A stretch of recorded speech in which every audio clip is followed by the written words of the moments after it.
So I'm curious what everybody thinks about this Avon Home Equity credit card, which you essentially can borrow against your home's equity with a swipe of a card. I think it definitely has some benefits whenever comparing to other credit cards because the interest rate is obviously lower, 7%, up to 15%, I think is what it said, but that's lower than, 21% or 20+% that you see in regular credit cards.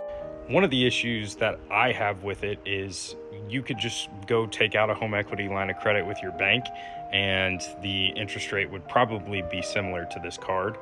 The other issue I have is that it's so accessible, it's so convenient, you can just swipe it.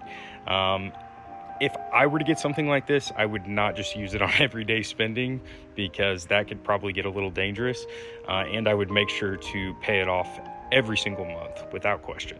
Like it would be something good to use for home renovations, maybe. Maybe you have a home renovation project that you've been wanting to do.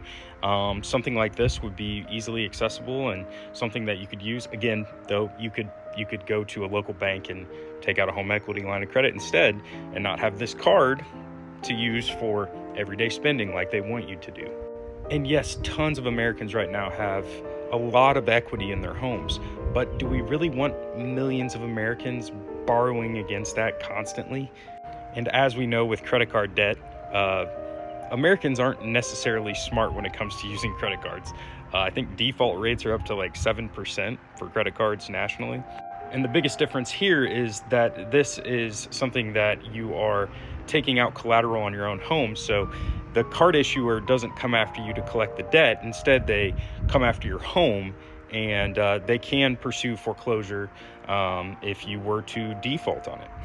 The other issue is they're not sending out an appraiser to appraise these homes.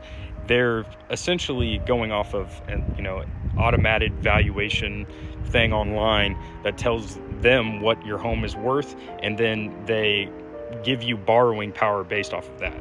And sometimes these valuation tools aren't super accurate. So it could be that the credit card company says your home's worth $500,000, but it's actually worth $450,000. I think as long as you're smart with it, then it's not a terrible thing. But the problem is I don't think a lot of people will be smart with it just based off of what we see from consumers on a daily basis. Let me know what you guys think in the comments. I'm really curious to hear. I think this is a cool idea. I'm just worried that it's going to cause some problems with the real estate market and housing equity nationally.